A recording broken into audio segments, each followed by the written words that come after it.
On May 16th, 2167, demons took over everywhere. There was nothing left except burning cities and destroyed buildings, and these huge monsters had just stomped the world to pieces. In the middle of all that mess, our main guy, Si Chen, was still standing. The poor guy was all bloody and beat up, barely able to breathe, just staring at the ruins. He was the last hope for humans, but man, that sure didn't look like hope. But all this hell started 7 years earlier, when the Demon Kings just popped into the world, no warning, and began wrecking everything. The worst of them was Demon King Lan Yu. He was the demon's boss and crushed humans like bugs.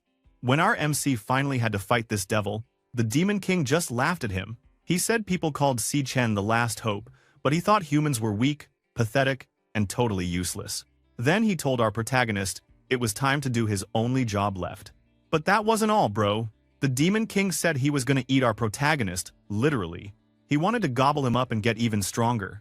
Our poor guy was not having any of that. He said there was no way he was ending like this, especially while the demonic energy started burning him up from the inside. Right when things looked hopeless, all the faces of the people Si Chen lost came rushing back. His sister, his friends, and his old teacher. Demons had ripped away every one of them, and that pain just made him madder. He decided that if he was going out, he was taking the king with him. With all his rage, our hero swore that he would drag this devil straight to hell. He pulled out his ultimate move, something called Final Arc Light. Bro, that thing was insane. The energy exploded everywhere, so bright and wild that even the Demon King freaked out. He couldn't even move, just got blasted in the face with the explosion. As our protagonist's body started to vanish in that light, his mind replayed all his memories, starting with his little sister, then his teacher, and his parents. He felt calm, thinking he'd see them again soon. But deep down, he still had regret. He wished he'd been just a little bit stronger. Maybe then he could have saved them. Even as he faded away, he could still hear the Demon King running his mouth, saying humans would always be weak and evil. But our MC's last thought was different. He wished he could go back in time, find the demon's lair before it all began, and stop the first king. Maybe then he wouldn't have lost everything. Then, bam! Everything went white. Next thing Si Chen knew, his eyes snapped open in total darkness. He was lying on a bed, not dead, but alive. His hands were bandaged, and the sunlight was coming in through the window. The poor guy got out of bed, shocked and totally confused. He checked out his hands and wondered how the hell he was still alive. He looked around, not sure where he was. He finally realized that he was in the campus hospital, and noticed students walking around. Now he was even more confused. The world he just died in was destroyed, but here he was, seeing normal people everywhere. He just couldn't wrap his head around it. After thinking it over, our MC started to accept the truth. Somehow, he really was alive, and not just alive, he was back in the past. He realized he was back in his college days, 10 years before everything went to hell. Suddenly, he felt something weird, like a glitch in the air, and this game-like system message popped up in front of his eyes. It said the Tower of Gluttony was now integrated, basically telling him that all this was real. He checked his phone and saw the date, May 16th, 2157, same day, but 10 years before the world ended. That's when Si Chen realized fate had given him another shot. It was 3 years before the Demon Kings would start their invasion. He remembered that Wrath, the first Demon King, would show up in 2160, open the gates of hell, and let all the other Demon Kings pour in. That was when everything got wrecked the first time. But now, since he had come back to this point, he thought that maybe, just maybe, he could stop Wrath and change everything. With a whole new sense of hope, our MC felt pumped. This was his chance to stop the apocalypse before it even started. The red light in his eyes glowed as the system finished adding the gluttony power. He was curious about what this weird floating interface was all about. It showed strange numbers and stats, like in a video game, level 1, and all his basic stats set at 100. He wondered if these numbers were real. This totally threw him off. Before, he just fought with his own awakened power. Nothing like this weird system. But the system explained that there were all kinds of awakened classes in this world. Star Mage, Core Warrior, Cloud Chanter, Flower Chanter, and Lightning Assassin. Only 1 in 10,000 people could even become awakened. Our protagonist remembered that his college, National Awakened University, was a place full of people with awakened potential. But he also remembered how, in the old timeline, he never managed to awaken. He spent 4 years as a total nobody, a walking disaster, always getting beaten up by everyone. Maybe that was why he woke up in this school clinic now. Then, there was this weird flash. and suddenly a bunch of digital files started floating in front of him like he was inside a video game. He stared hard at one of the files until it popped open. It was for the Lightning Assassin class, which was totally stacked. This class had skills like God of Lightning, which could make the user move 10 times faster, and Lightning Blade, which let attacks hit harder and even paralyze enemies.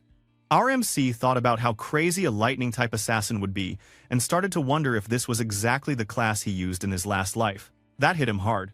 Was this the same power he once had? He could feel energy pulsing inside him more than ever before, and he started to think he might really have awakened early this time.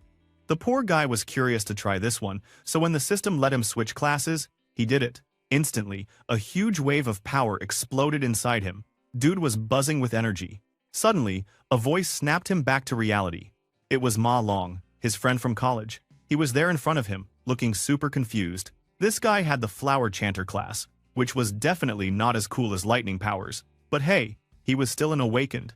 His buddy came over fast and asked if Si Chen was okay after waking up, saying he'd been knocked out. Our boy said he was fine now. He also realized that nobody else could see his weird floating game interface. It was just for him. Ma Long was super shocked because Si Chen's injuries from yesterday had totally disappeared, and he joked that our protagonist had healed even faster than most awakened people. He wondered out loud if his friend was some kind of freak, especially after that beatdown he took. Our hero thought about his friend for a second. This dude was his old roommate. His past life, Ma Long awakened in college, but ended up being one of the weakest ever, dying pathetically just days after the Demon King showed up. That memory stung. His pal still couldn't believe it and kept staring at our boy, saying he looked way stronger. Our MC, standing there in the sunset, could finally accept it. There was no doubt. He really had traveled back in time. Ma Long got a little more serious and told Si Chen they needed to get ready for the rank test tomorrow. He said it was super important, since it would decide their graduation results, and insisted they start preparing now, even if our boy had never awakened before. Si Chen looked around at all the students playing sports and hanging out under the calm sunset.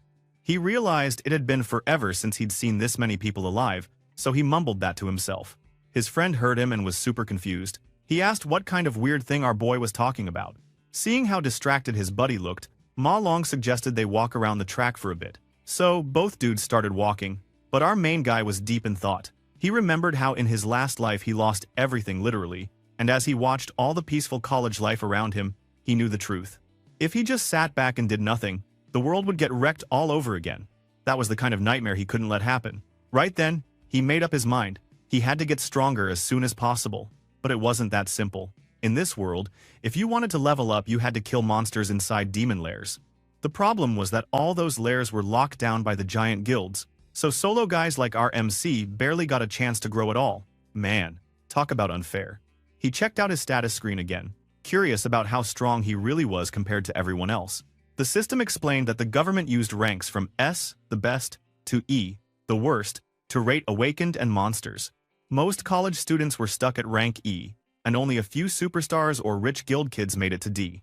Our boy, having already lived this life once, figured he could guess his own rank, and he was pretty sure he was way stronger than Ma Long.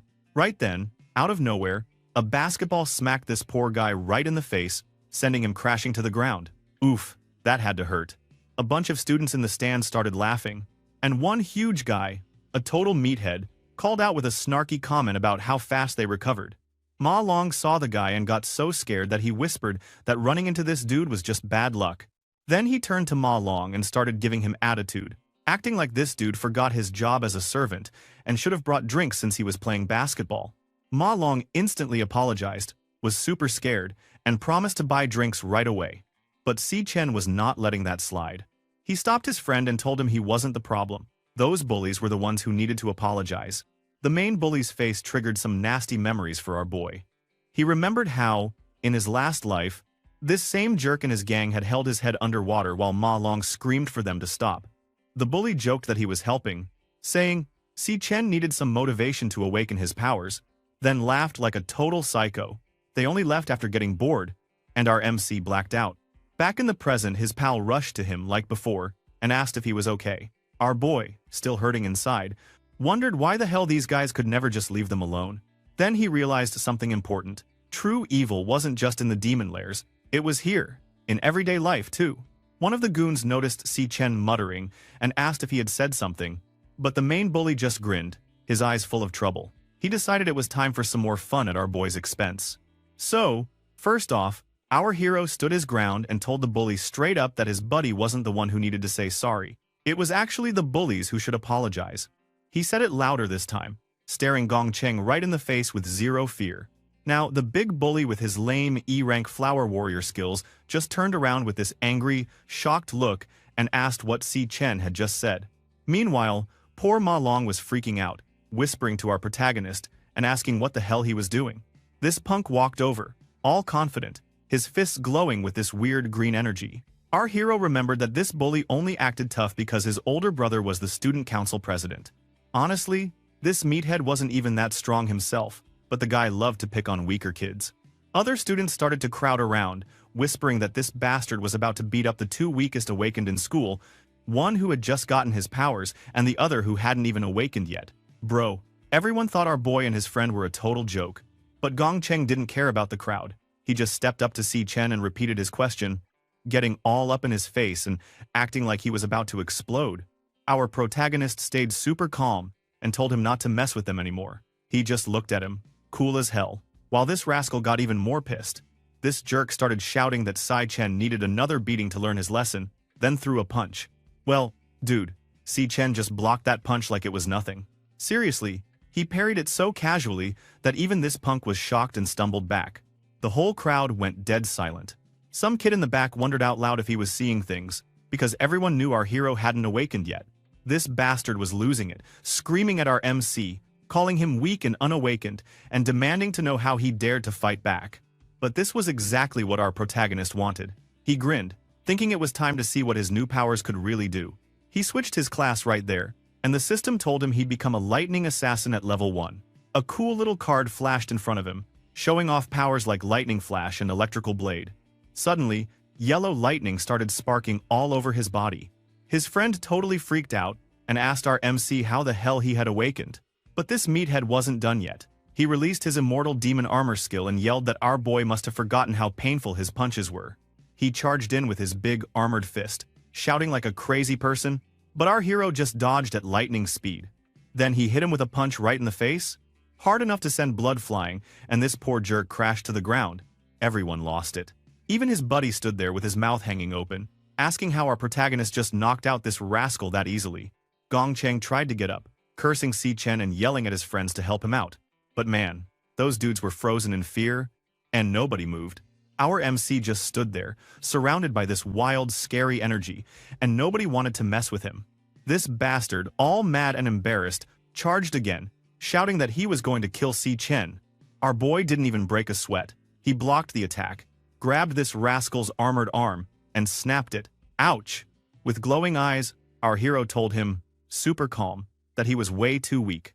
Then he just unloaded on this jerk with a bunch of brutal punches.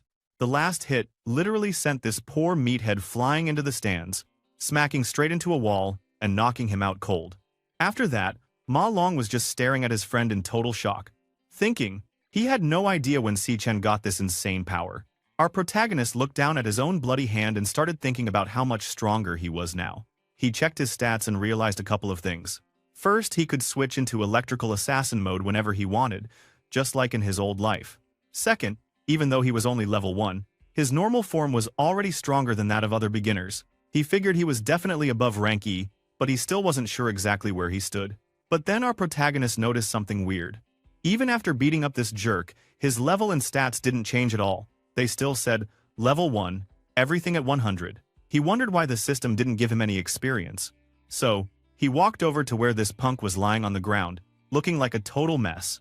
His friend and the other students tried to stop him, worried he was going to finish the guy off for good. Si Chen pointed his lightning blade at this bastard, making the bully freak out and shake with fear.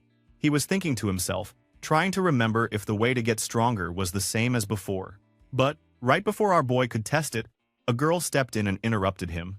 She reminded him that they were still on school grounds and told him to chill out. This was Ling Yu, the vice president of the student council. She had this sly smile and said that our MC had punished this rascal enough, even though this bastard started it. She promised that this jerk wouldn't dare mess with them again. Our hero glanced at this meathead and thought it was kind of weird how the student council always jumped in to protect guys like him. He told them he wasn't actually planning to hurt this rascal anymore, but he also warned that, if bullies like him didn't get a serious scare, they'd just keep coming back. He gave everyone this scary look that made Gong Cheng's friends freak out even more. They all swore they'd never pick on him again, and honestly, everyone was wondering if this was the same RMC they used to know. So, while Si Chen and his buddy left, everyone behind them was whispering like mad. People could not believe that the two weakest, poorest guys in the whole place suddenly had this insane power. Bro, nobody saw that coming. Even Ling Yu saw those two leave. She was amazed how the weakest loser could beat that punk, like they were too cool to hang around. Back in the dorm room, Ma Long was basically losing his mind, running around trying to convince his roommates. Our MC had awakened and turned into some kind of super electrical assassin. He would not shut up about how our protagonist destroyed Gong Cheng and made the bullies so scared they could not even look at them anymore. The dude was so hyped, he almost started posing like he was fighting. But one roommate, Xiang Zuo, who called himself an E-rank flame mage, was not buying any of it. He just asked Ma Long where Si Chen was. If he was so strong now? Then this guy started roasting Glasses Boy, saying that if our protagonist was this big shot awakened, why would he need to go running or do basic training? He said the whole story made zero sense, like Ma Long's brain got knocked out of his head or something. Their other roommate, Xiang Yu, who was an E-rank flower chanter, joked that Ma Long's head must have taken too many hits. Annoying guy just tried to calm this poor dude down, but kept his smug attitude. Then Xiang Zuo got all proud and reminded everyone that the only reason all four of them were stuck in the same dorm was that they were literally the four lowest ranked students in the whole year. He said that was a fact, and nobody could change it. Apparently, this dude was fourth from the bottom, which made him the king of the losers. He pointed out that Ma Long and his twin were just support types, and you could only awaken one class in life anyway. He was super full of himself, bragging that he was the only one with a real combat class in the room, and that was just the way things were. But Xiang Zuo didn't believe Ma Long's wild story about our MC being an electrical assassin. He thought Si Chen was way too weak to be anything special. Plus, he started bragging that he was getting stronger and thinking about joining a club soon. Meanwhile, this twin was staring at his computer and reminded everyone that the big rank test before graduation was tomorrow. He said everything would be clear then. No more arguing. But let's check in somewhere else for a second. Near some E-rank demon lair, the student council president, Gong Ting, walked out with this crazy, powerful vibe, covered in blood from a brutal training session. All the trainees bowed to him like he was a king. Then, outside, his little bro Gong Cheng was waiting, with his whole face and body wrapped up in bandages. Dude looked like a mummy. His little bro was super mad and whining that he would not be able to sleep until he got revenge, complaining about how our boy humiliated him and even disrespected his big-shot brother, the president. His brother just stayed cold as ice and told Gong Cheng he understood, promising he would handle it himself. Yikes. Bad news for our MC. Later, at some fancy dinner, Ling Yu asked Gong Ting what he was planning to do about the whole mess, pointing out that his brother got totally owned. This guy started doubting if our hero was even as strong as this punk claimed. She reminded him that he already knew everyone's rank and powers at school, and there were fewer than 10 people who had made it to rank D, plus, he already got all of them in his club. She said most people had zero chance to get stronger, since normal awakened ones could not reach the demon lairs, and only people like this dude had the opportunities. This girl was super confident and said nobody could catch up with him. Meanwhile, our boy was out there running in the rain with 100 kilograms weights on his body, pushing himself for 20 kilometers like a total beast. He figured out that basic training still made his body stronger, and if he wanted max power as an awakened, he needed to have a super strong body to handle all that energy. But he knew this training was nothing compared to what he needed. Si Chen's mind drifted back to the dark future, where Demon King Wrath came down to Earth and wiped out almost everyone in one hit, including our MC's sister. Bro, that was the moment when all the Demon Kings started pouring into the human world. No wonder he was so serious. He swore to himself that in this new life, his first goal would be to kill Wrath. That monster was the start of all the hell to come, and our boy only had 3 years to get strong enough before Wrath showed up. He knew Wrath would grow stronger fast, so he had to move even faster. Right then, our protagonist's phone buzzed. He looked at it and saw his sister, Si Yun, was calling. Our hero's hands were shaking a little as he picked up, and her voice came through so bright and cheerful, scolding him for calling so much. She explained that her phone was off because she was at a competition, and said that if she won, they might finally fix their rent troubles. Hearing her alive and happy almost broke Si Chen, because he remembered how he lost her before. His sister noticed he was being weird and asked if he was okay and why he was so quiet. He just smiled and answered that it was nothing, even though he was actually holding back tears. He told her, kind of awkwardly, that it had been a really long time since he heard her voice. She just laughed and told him they spoke 2 days ago, then promised to visit him after her competition and said he should wait for her good news. After she hung up, our MC stood there in the rain, feeling like life was really giving him another shot. Right away, our hero hit the training even harder, swearing he would get stronger as fast as possible and protect everything this time. After 8 hours back in this new era, he made it to the dorm, and the guys were already asleep. He went to shower, thinking how his body was still weaker and younger, but he was starting to get used to it. That's when he realized his biggest problem. To level up, he needed to enter demon lairs. But those places were totally locked down by rich kids and powerful guilds, so normal people like him had no chance. He wondered how he was ever going to fight monsters at all. Then, he remembered something. The power of gluttony he got from the system. He started thinking hard about what that really meant. While our boy was sleeping, something insane started happening inside his head. A mysterious system began to load up like a computer game. Before he knew it, the gluttony system finished downloading, and suddenly, S.I. Chen dropped into some totally weird space.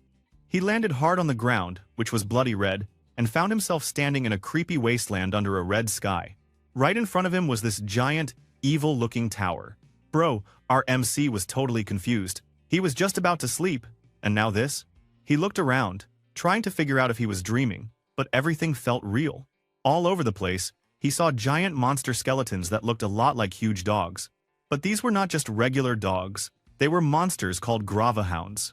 And Si Chen remembered that these things were E-rank baddies from something called the Cloud Warrior class. Before he could think more, those monster skeletons started getting up, turning into real threats. Our MC realized, oh great, he was about to fight monsters now. He guessed maybe he had landed inside some kind of demon lair, so he didn't waste any time. He activated his lightning assassin transformation right away. As soon as he finished, this cool card popped up in front of him, showing off all his crazy new powers, like being able to run 10 times faster than normal. Not bad, right? The Death Dogs didn't care about his card though. They jumped at him with full force. But honestly, these monsters were way too weak for our MC now. Si Chen zipped around with lightning speed and just wiped them out, one by one. Every time he killed one, he picked up something called Gravahound Fangs, and he got 3 of them on each kill. He noticed he was getting experience points too, plus 52 for each monster. For our boy, fighting these E-rank dogs was just a warm-up. After he finished the last monster, a message told him he leveled up to 2, and all his stats went up by 5 points, except for strength and speed, which doubled up. Now he was starting to get it. He could actually level up in this place. He started laughing inside because he realized he'd hit the jackpot. A private demonic lair, all for himself, where he could grind monsters and get stronger without anybody stopping him. S.I. Chen wanted to test his limits now, so he went straight for the boss monster of the area. The boss didn't play around. IT slashed at our hero with some mean attacks. They fought hard, but he came out on top, defeating the monster. That gave him another huge boost. He hit level 3, grabbed 18 Gravehound Fangs, and scored a super rare Gravehound Crystal. He noticed the boss gave him way more experience than the regular monsters, and he'd leveled up super fast. After the boss died, our boy noticed something weird above its body. A word glowing that said, devourable. He had no idea what that meant, but since he had the gluttony power, he figured he should try something. So he reached out his hand, and suddenly, red energy swirled around him and sucked up the whole corpse. When it was done, the monster had turned into a special card with all its details, like Frost Physique, which made him immune to cold. This was next-level stuff. Si Chen realized he could eat his enemies after killing them and turn them into new classes for himself. Bro, that was the same insane power the Demon King Lan Yu used against him in his past life. That power was supposed to belong to the Demon Kings, but somehow, our boy had stolen it. Normally, everyone only got one class for life, but now our MC had both Electrical Assassin and Cloud Warrior at the same time. That was totally broken. He figured he could eat more monsters and collect an endless amount of classes. Still, he kept wondering where this tower came from and why he got this power. Suddenly, a huge pressure smashed down on him from the top of the tower, and our protagonist felt real fear. Then, out of nowhere, a scary voice welcomed him, saying it had waited a long time just for him. A super powerful guy in a black robe, holding 2 giant purple swords, floated down. This boss called Si Chen by name. Bad news, bro. Sai-Chen remembered how the government ranked monsters and awakened people from E all the way up to S. Getting to S rank almost killed him in his old life. Right now, he was maybe D rank at best, and this boss in front of him was clearly S rank. The power gap was as huge as a mountain. Our protagonist's stats didn't even count for anything here. He started freaking out, wondering what kind of hell-level demon lair had an S-rank boss at the end, and how the guy even knew his name. They started fighting for real, and Si-Chen gave it everything he had. But the boss was on another level. He could have killed our boy anytime he wanted, but instead just kept knocking him down over and over, like he was playing with his food. The boss's eyes glowed, and he started mocking him, asking if he was really still trying to fight. Our poor MC wiped blood off his face and realized the boss was trying to break his spirit, wanting him to just give up. The boss then made him an offer. He wanted Si-Chen to stay here and help guard the tower together. He called it a special opportunity, but honestly, it sounded like garbage. Our boy was not about to spend his life in this nightmare, so he refused flat out. Out of nowhere, the boss cut him with his sword, and our hero started bleeding. The boss got annoyed and said, "Did Si-Chen really think he would not kill him?" He explained that he had only spared our MC this long because nobody else could make it this far. Then it got even weirder. Purple energy started rising from the ground, absorbing energy from dead monsters around. The boss's whole body was wrapped in this scary power, and he gave Si-Chen one last chance: stay or get completely destroyed. But our boy was not about to back down. He chose to fight, saying he would kill the boss instead. The boss just laughed, calling our hero ridiculous. So, he charged in with lightning speed, ready for the final showdown. As he got ready, he remembered something important. The boss always took 0.4 seconds to prepare each attack. By watching the angle of the boss's wrist, he could predict where the next strike would go and dodge it. Even better, the boss always had a 0.2-second gap after each move where he was wide open. Si-Chen planned to use that tiny window to hit back and maybe, just maybe, win against this monster. Our protagonist was right in the middle of a seriously insane fight. He went all in, launching his electrical blade attack straight for the boss's heart when he saw even the tiniest chance. Now, in normal terms, a D-rank hero like him had no business messing with an S-rank monster, but he was hoping the attack would at least paralyze the guy for a few seconds.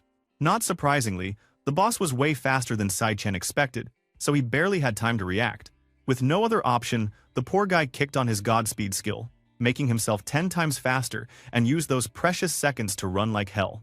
While he was blitzing away, Si-Chen spotted a bright light out on the horizon and figured that had to be the exit.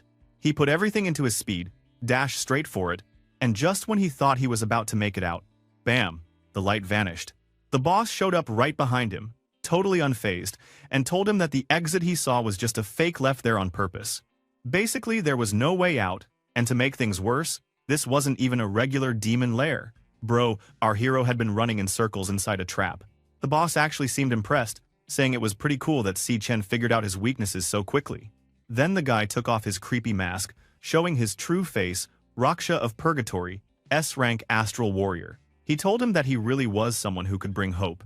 Our MC was shook, because he'd seen this exact form before, on Demon King Lan Yu, back in his last life. He remembered how Lan Yu could switch between crazy, powerful forms, like some kind of monster costume party, and one of them looked just like this fiend. That got Si-Chen thinking, had Lan Yu eaten Raksha using the same gluttony power our hero now had? And if so, did that mean this whole weird place was actually inside his own body? Our boy was losing his mind at this point. This demon praised Si-Chen for being tough and smart, saying he was worthy of everything in this place. Our hero could barely believe it, asking what this monster meant by everything. Suddenly, a shiny key popped up in Raksha's hand, the SSS rank Void Key, which was the only way to open the gates of the massive demon tower. This demon explained that the demon lord had eaten a ton of powerful demons, and the worst of them were all locked up inside this tower. His advice? Our protagonist should eat them too, using them as fuel to get even stronger. So, with the Void Key in his hand, our boy asked why this monster was willing to help him out like this. This fiend told him that even among the demons, there were good guys and bad guys. The demon kings had wiped out his whole family just because they could. He'd been waiting forever for revenge, and now Si-Chen was his shot. He said that some guy, whoever that was, had been right, and our hero really was the only hope left. Hearing that, Si-Chen was confused and asked who this man was.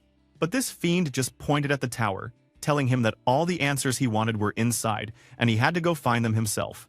Now, Raksha's body started glowing with this wild sky blue energy. He offered his power to our MC, telling him to use it and make their enemies pay.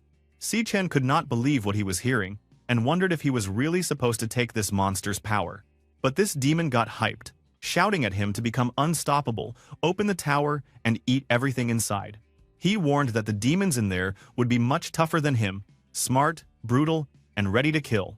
Si-Chen had to survive, crush them all, and stand on top of the world, eating every demon king he found. With his body disappearing, this demon said, only a determined guy like Si-Chen deserved this gift. Suddenly, he felt this massive rush of energy flood into his hand, a real power-up. A victory screen popped up, showing that he'd jumped up to level 10 and picked up Raksha's sword, Fiendish Netherbone. He stared into the empty space, saying he understood what had to be done, and that he'd carry this fiend's will from now on. The devouring finished, and a special Abyssal Fiend card showed up, listing new moves like Mass Skeletal Void and Triple Calamity. Si-Chen swore to himself that he'd make everyone pay for what had happened. Then, just like that, our hero woke up to a loud crash in his dorm room. His roommates were rushing around, yelling at each other to get their uniforms on before they were late. The poor guy sat up, wondering if he was actually back in the dorms. He checked himself and saw his wounds were totally gone, which made him question whether the whole thing was just some wild dream. But when he pulled up his status screen, he saw it was all real, level 10, and all the loot he'd scored in the dream was still with him. Basically, our MC had just power leveled overnight, and he started wondering what his new rank would even be.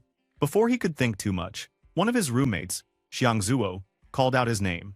This dude was not shy. He said someone, and yeah, he meant Ma Long, was running his mouth about our protagonist becoming super strong. Xiangzuo got all competitive, asking if our boy was really planning to challenge him for the dorm's strongest guy title, and told him to come to the rank test to prove it. He explained that even though their dorm looked like a group of E-rank nobodies, each rank had 3 sub-levels, and while the rest of them were low E, he was mid-E, which was supposed to mean he could crush 10 of them at once. He marched out, thinking maybe his rank had even gone up since the last test. Ma Long, always hyped, ran over and told Si-Chen to go for rank D and scare Xiangzuo silly. Our boy just grinned to himself at that. The squad hit the test arena, and the place was buzzing. Everyone was fired up and getting ready. Xiangzuo noticed this meathead's goons pushing people around, so he told the group to steer clear, to avoid any drama. But then, the goons spotted our protagonist. This dude instantly panicked, thinking they were about to get beaten up. The bullies, though, looked at our protagonist like they'd seen a ghost, then suddenly bowed way down and started calling him boss, as if he were a total legend. Bro, Xiangzuo, had no idea what was going on and started thinking maybe the rumors were actually true this time. This glasses boy just smiled as he knew all along, while our MC ignored the whole circus and kept walking like a boss. Then, right on cue, Qiangdi from the student council showed up, calling out Si-Chen's name. He said he'd heard about the little incident with Gong Cheng yesterday and asked if our MC knew who this rascal even was. Turns out, he's the little brother of the big boss, Lord Gong Ting. The students in the crowd whispered that this scumbag was the president's favorite dog and a tough D rank. Everyone got nervous, thinking this punk was about to start trouble. He got up close, smirking, and said he could always smell the strong ones from a mile away, but right now, all he smelled from our hero was the stink of a dude who'd never get out of the loser zone. Ouch! This guy really knew how to start drama. Si-Chen just stared at him and asked if he was a dog or something. The look on Qiangdi's face? Priceless. He freaked out, shouting at our MC like he wanted to hit him on the face. But someone stopped it. It was Gong Ting, the council president himself. He said that Gong Cheng is the one to blame, since he attacked first. Qiangdi, who was all tough a second ago, bowed his head and called Gong Ting president. What a switch. Our protagonist just walked past this jerk without even looking at him, still calm and carrying that red glow in his eyes. This dude stared after him, looking pretty interested. Suddenly, a voice rang out through the arena. The announcer told everyone to get ready. The rank assessments were about to start. The instructor said they'd call students one by one, and everyone needed to go to the workstation when it was their turn. Then he called his annoying lackey to get ready. It was almost time for the rank tests. Up on the top floor of a building, Ling Yu and a mysterious man watched the assessment. He asked her if there was anyone who caught her attention. She said this year's assessment will be pretty interesting. Little did they know, bro. 1 hour later, the instructor was standing in front of the screen again, calling out the next student. It was Xiang Zuo, one of Si Chen's roommates. He got all hyped, saying he wanted to see how strong he was. The dude stepped into this glowing chamber, and his hand lit up with teal energy. The instructor explained that each student had to blast all their power at this special orb called the magical core, and the machine would show how strong they were. Xiang Zuo hit the core with a blast of red energy, and the orb started pulsing like crazy. After a few moments, his results popped up. E rank, mid-tier.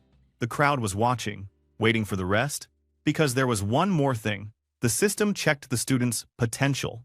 That's the highest rank they could maybe reach one day. This boy's potential came up as C rank. He was pretty disappointed, and his roommates tried to cheer him up. Ma Long said that he and Xiang, you will be even worse than him. Then the results for both of them came up. E rank, low tier, but also C rank potential. This dude nearly lost his mind. His roommates tried to cheer him up, saying there aren't even that many D rank students at schools. But boom, they freaked out. Suddenly, a student got promoted to D rank, low tier, with B rank potential. The crowd was impressed, since that was the first D rank promotion of the day. Later, that scumbag, Chiang Di, got D rank, high tier, with A rank potential. Everyone was buzzing about how many D rank students were popping up this year. Apparently, in a normal year, only 2 or 3 got that rank, but now there were already 8. People started saying this year's tests were going to be wild. Then, the big moment came. Gong Ting's turn. People got super excited. This guy had a crazy reputation, and someone said rumors claimed he got D rank 2 years ago. Most students never even reached D rank mid-tier, so everyone was dying to see what he could do. Inside the assessment chamber, he was thinking to himself that he needed to save his full real power for graduation. Nonetheless, he'd still be number 1 today. After a while, the results flashed up. D rank, high tier, with S rank potential.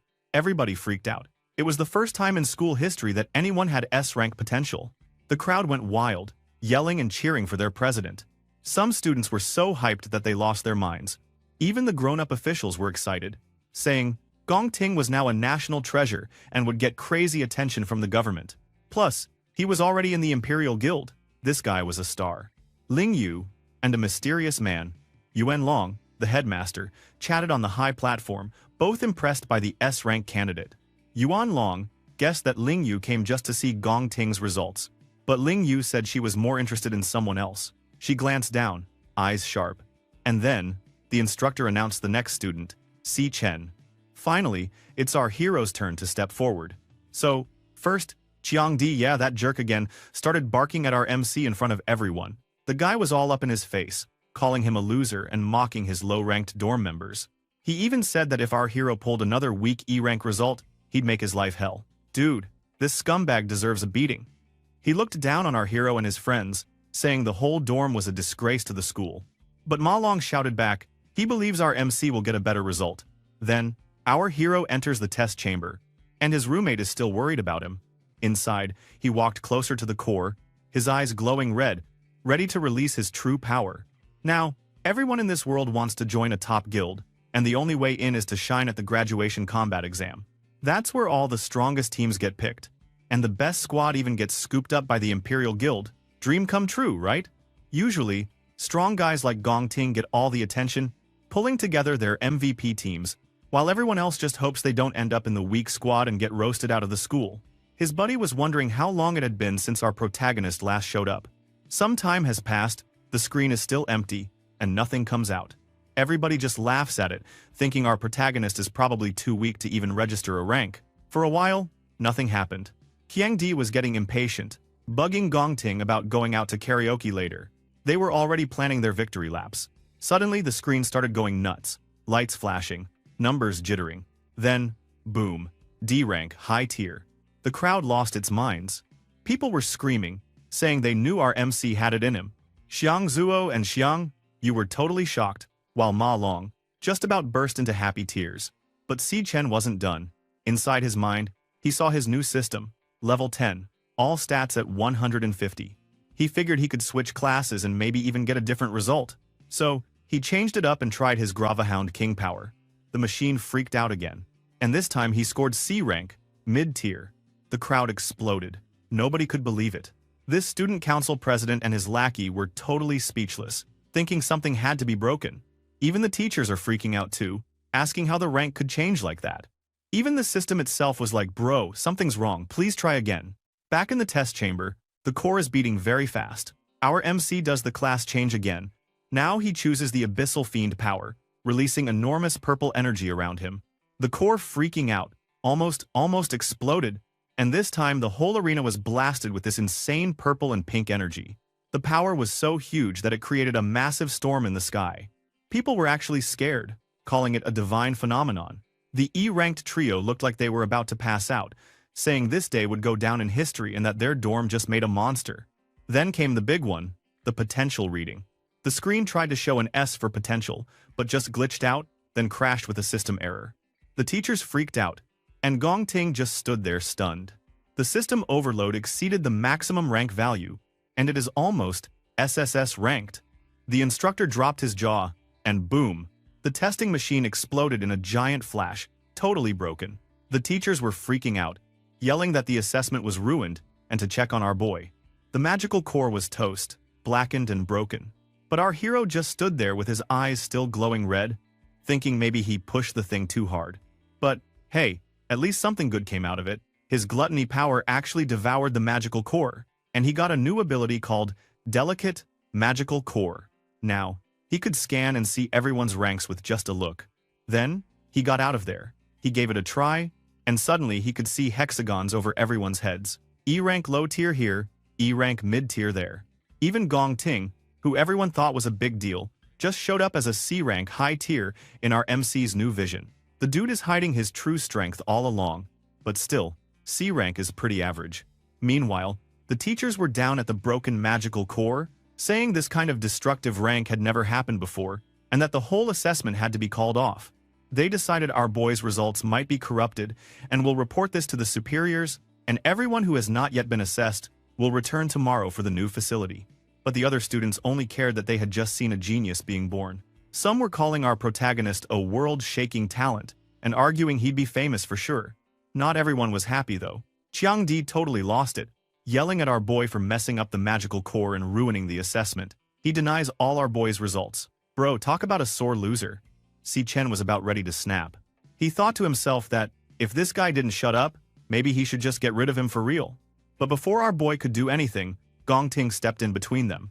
Gong Ting told Chiang Di to chill out, and said he shouldn't be rude to his new teammates. That surprised our hero team. This council boy reached out to our MC, smiling, and said he should join his squad for the graduation combat exam. He said with our protagonist, they'd totally break every record in history. Si Chen just stares at him right in the eyes, showing disinterest. Everyone who saw was shocked, but this scumbag doesn't like it at all. He thought what makes him special doesn't make sense. He tried to act friendly, hold our boy's shoulder while restraining his anger. But then, wham, our MC just slapped Kwang Di so hard that the poor guy stumbled. Not even kidding, that scumbag super. Shocked. It was brutal, dude. He looked at him and said he wasn't interested. Cold. Gong Ting just stared at our protagonist, frozen in silence, while his underling yelled at our boy. Then Si Chen turned away, eyes glowing that scary red, and told them they were too loud and not to bother him again. He just walked off, leaving this guy and the whole squad behind. Man, that was savage. People started whispering all over the place. Students couldn't believe what they saw. Some said Si Chen really rejected Gong Ting, and others thought he must have insane confidence to do that to the student council president. One thing was clear, our hero was done playing nice. While our boy was walking away, this dude smiled sarcastically. It's not a big problem at all.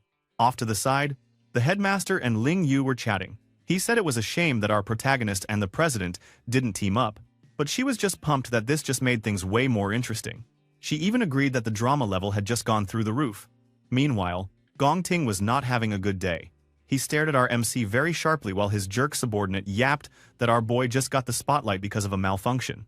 But his boss thought, what if the system was right? He wouldn't let anyone else take first place from him. Kwang Di started babbling, saying that rejecting Gong Ting was basically a declaration of war. He wondered out loud if maybe he should go teach our boy a lesson. But Gong Ting just looked at him and asked if he really seemed like that petty of a guy. That shut Kwang Di up real fast. Gong Ting ended up walking away, saying he wasn't in the mood for karaoke anymore, and told everyone to just take the day off. Guess he needed to cool down before he did something he'd regret. But Kwang Di wasn't letting it go. He grinned to himself, all villain mode, and basically said that whatever his underling did from now on was none of his business. This bastard just stared, then he smiled creepily. This guy is absolutely up to something. A little later, a white-hair student, one of Chiangdi's lackeys, was talking about our MC. He told this bastard that our hero wasn't at school, probably going home, that he'd already left without even eating lunch. That makes this scumbag look really shady and ready for trouble. He was happy that Si-chen left campus, because off campus, well, anything goes. Not a great sign for our protagonist, but hey, our boy's tougher than he looks. So, what was our hero doing? He was strutting down a city street, looking like a man with a mission. He started thinking back to his past life, about this one time when a top guild tried to raid a monster dungeon in the Holy Land, but things went south, big time. The boss monster, called Wrath, just wrecked everyone, wiped out the whole team, and then opened the gates to the demon world. That was how things started to go downhill in his old timeline. Now, Si-chen was determined to find the exact location of that monster dungeon before anyone else, but for his plan, he needed cash, a lot of it.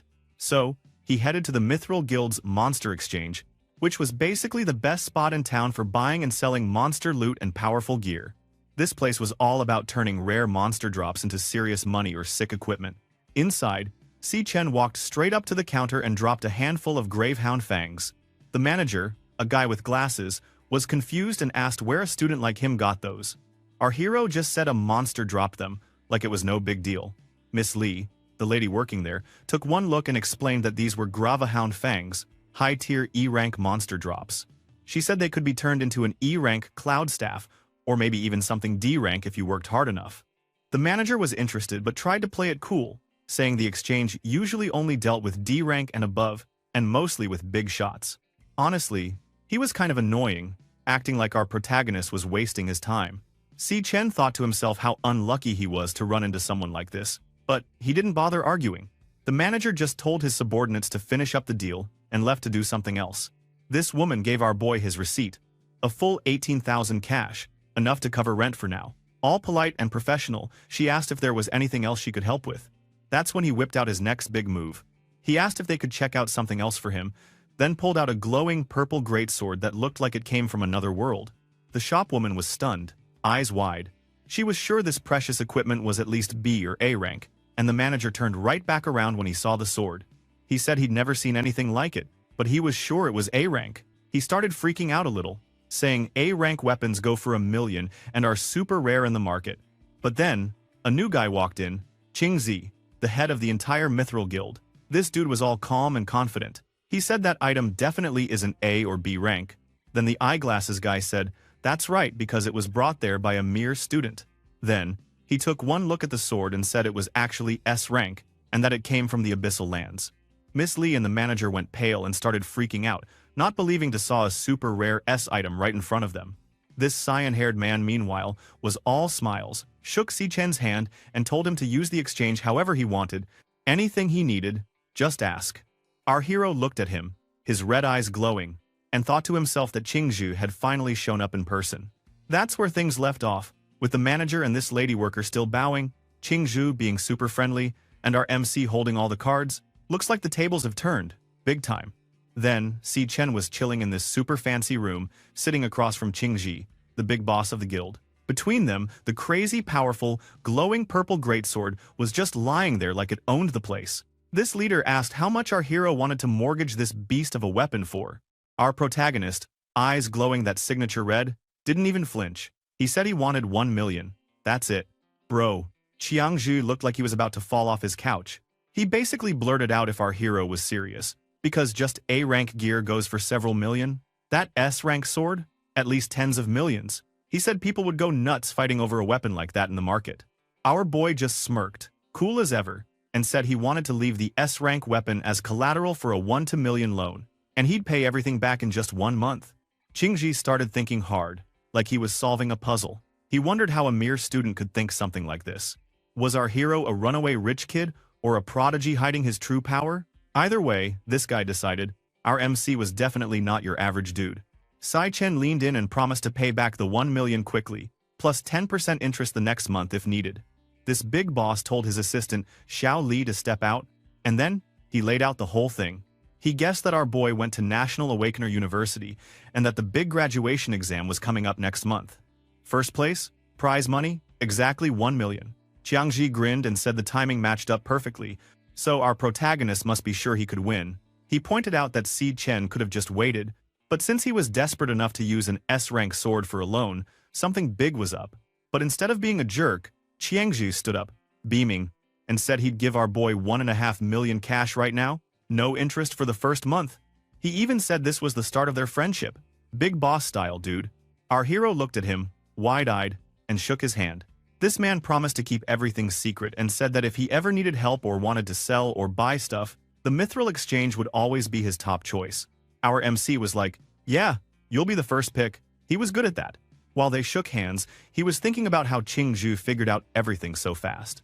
This guy was smart and didn't try to take advantage of him, but instead offered to work together long-term. No wonder the Mithril Exchange was going to rule the world someday.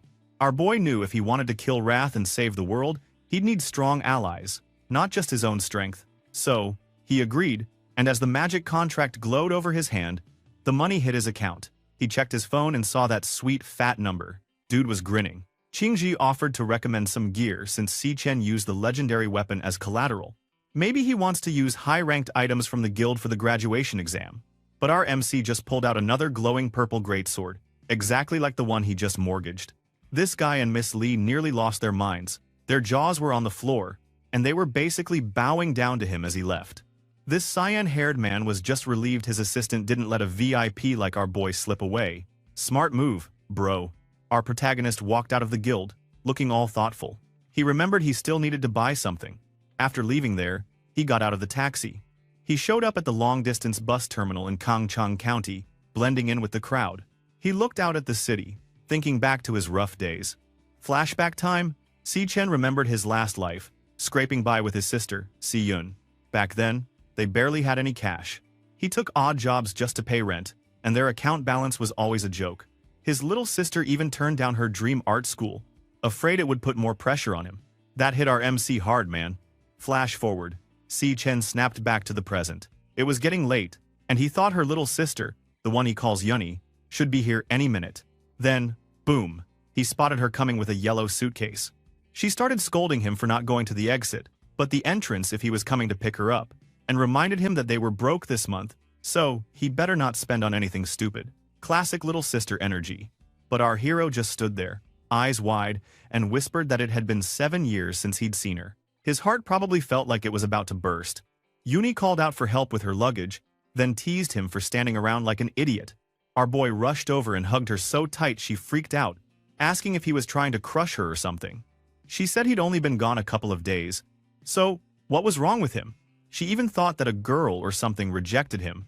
Then she told him to hurry up and get moving. So they started walking home together, with our MC carrying her backpack, while she talked a mile a minute about her crazy bus ride. He watched her, smiling softly and red-eyed, and thought to himself that, this time, he wouldn't let her suffer again. For real, bro? But of course, somewhere else in the city, trouble was waiting.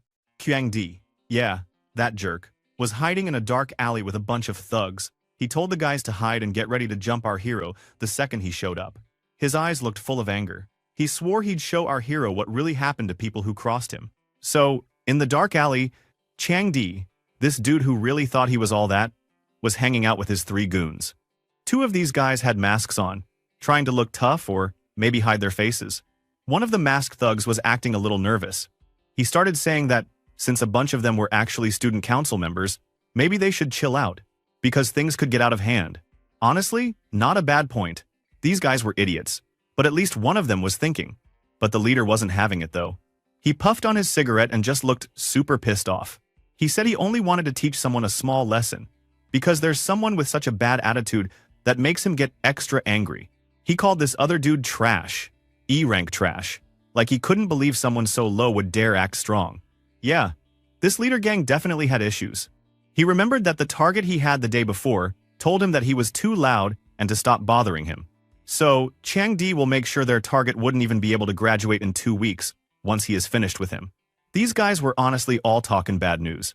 Right after that, he started showing off his glowing knife, bragging that he was one of the best cloud assassins in the whole school. He was cursing and ranting, really trying to sound scary. The guy had a D rank, and he wanted everyone to know. Then, out on the city street, things switched up. Yuni and her brother, Si Chen, were walking together.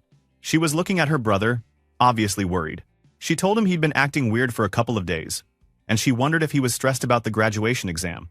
She teased him, saying he was usually too simple to be so emotional, but she also told him to keep himself together, reminding him that he was always the one with advice. She even tried to sing a little, making things lighter. Seeing his sister's response, our boy realized she had noticed something was wrong with him the moment they met. What she doesn't know is that he has awakened, so she probably thinks they're still strapped for cash. But, to answer her question, he said he was okay. Hearing that, Yoni started thinking to herself that her brother was probably just being stubborn because of his male pride. She remembered something from a book, saying that men start building emotional walls as they get older. Man, she had no idea what was coming. What the two of them didn't know was that Chang Di and his crew were hiding in a dark alley right next to where they were walking. One of the thugs noticed Si Chen wasn't alone. He pointed out that the guy they were after had a girl with him. The leader's face lit up with a nasty smile. He thought this was perfect. No cameras in this alley. So he told his guys it was their lucky day. The guy was straight up evil, bro. But then, our MC's eyes started glowing red. He could sense danger, and he realized right away who was waiting for him. It was those same student council troublemakers. He pulled out one of his earbuds and told his sister that he'd been really into this song lately, playing it on repeat. He put the earbud in her ear, and she looked surprised, asking him since when he listened to music. She just closed her eyes, started smiling, and enjoyed the song. She didn't suspect anything from her brother, who suddenly gave her earbuds. She innocently thought music might reveal a person's mental state, so she'd listen seriously to get to know him better. Meanwhile, our MC got serious, grabbing his backpack strap and looking super focused. The student council thugs finally came out of the shadows, with Chang Di and his 3 henchmen looking ready for a fight. Yuni was totally clueless, just vibing to the music. While the song played in her head, Si Chen put himself between his sister and the thugs, ready to protect her. He started thinking about his past life, saying that in the year 2160, he lost the last person in his family. But by 2167, he got reborn and managed to come back. This was the first time in 7 years he got to see his sister again, and now these idiots were trying to ruin his moment. Our boy was not about to let that happen. Suddenly, yellow lightning flashed all over his body. Without waiting any longer, he blasted forward at insane speed, smashing right into one of the charging thugs. It was brutal, a bloody mess, and that thug's arm snapped hard. The poor guy had no idea what hit him. Another thug barely got a chance to react before our boy sent him flying, totally knocked out. The song's lyrics kept running through his sister's mind while he kept fighting, his fist glowing with more power. One of the thugs screamed as Si Chen hit him with a lightning punch, breaking his arm so badly. That looks seriously painful, bro. Another thug just stared in horror, freaking out. He started wondering what the hell was going on, and how Si Chen could be so strong. Clearly, these thugs were in way over their heads. Meanwhile, Chang Di was sweating bullets, totally freaked. He tried to hype himself up, telling himself and everyone else that he was the strongest cloud-type assassin around. He started screaming at our boy, cursing him, and saying he could still win. But Si Chen wasn't bothered at all. His eyes glowed red, lightning shooting all around him, as he got ready to attack again. In the next instant, he went full beast mode, a yellow blur smashing through another thug, blood flying everywhere. He hit him so hard he just soared down the alley, totally out cold. He grabbed a knife from one of the downed thugs, just in case. By the end, every thug was on the ground, broken and groaning. The alley was a disaster, with blood everywhere, and the bad guys totally wrecked. In front of the leader troublemakers, our hero stood tall, looking like an absolute legend. He told them he thought he'd been clear, never to mess with him again. He demanded to know what part the guy didn't understand, and honestly, it looked like nobody in that alley was going to mess with him ever again. On the ground, one thug was just groaning, saying his ribs were all broken, while another was complaining that he couldn't feel his legs. That second thug suddenly realized, in his head, that there was no way Si Chen was only E rank. Meanwhile, Chang Di started apologizing, totally freaked out. But our guy didn't buy it. He pulled on his collar, and a knife pressed right up to his neck. He told him to shut up and warned that if he made a sound, he'd kill him. That was not an empty threat. Chang Di's thoughts were running wild. He was terrified, thinking that our boy's eyes looked like he really would do it. He wondered how a student could have such a scary, murderous look, and what the hell he had been through in his life. Then, our MC got dead serious and told Changdi to remember every single thing he was about to say. The alley was a total disaster zone, bodies everywhere, and he stood over Changdi, looking like he ruled the place. He told the thugs he didn't care what happened to them. They could rot for all he cared, but they'd better never bother him again. And if they even thought about showing their faces in front of his sister, well, he promised he'd make every single one of them disappear. No hesitation. He made sure they got the message, especially the leader, who was full-on crying at this point, nodding as fast and as hard as he could. Meanwhile, the song still played in his sister's head. Make sure she doesn't know what just happened. Uni walked away from the alley, still wearing her earbuds, totally clueless about the beatdown that just went down behind her. The music she listened to was pretty sad, and it made her cry. She wondered why the song made his brother feel so lonely. Even though she had just seen her brother, she felt like he had changed a lot, as he had been through way too much. Meanwhile, it had only been a few days since they had seen each other. She finally looked back and complained, half joking, that he was taking this whole thing too far, and reminded him that she was always by his side. But then, out of nowhere, our MC showed up again, looking totally calm and normal. He suddenly gave his sister a red gift box. When she opened it, there was a glowing golden pen inside, a magic holographic pen, the latest model, super expensive. Uni freaked out, asking where he even got the money for something like that, because it cost over 10 grand. He just smiled at her, while his sister started to worry, thinking maybe he should just return it since it was way too much. Anyway, our hero was still bleeding a bit from his knuckles. He hid the one that bleeding behind his body, but he looked super determined. In his head, he promised that this time, he would protect everything about his sister, since last time around, he couldn't even protect her dreams. Back in the alley, Changdi and his goons were still lying on the ground, totally wrecked. He could barely talk, just mumbling for an ambulance. Bro, that was rough. Then the story jumped to Yuni playing with the new pen in their apartment. She was so happy, drawing glowing pink fish in the air with the magic pen. Si-Chen just sat at the table, eating noodles, looking way more relaxed. He said that as long as she liked the present, he was happy, and he even complimented her cooking. But, of course, she got worried again. She reminded him they still had to pay the rent and accused him of throwing money away. Our boy acted all confident and told her he already paid their rent for the whole year. That totally shocked her. He tried to explain that he had made some money with a friend in a small business. She just wasn't buying it, she said. He was a terrible liar, and now he was being suspicious and keeping secrets. Even so, seeing her brother smile like that made her feel good. She thought to herself that it had been a really long time since she'd seen such a happy smile on his face. She told him, whatever happens, not to push himself too hard. Si-Chen just gave her a gentle nod, looking truly peaceful for once.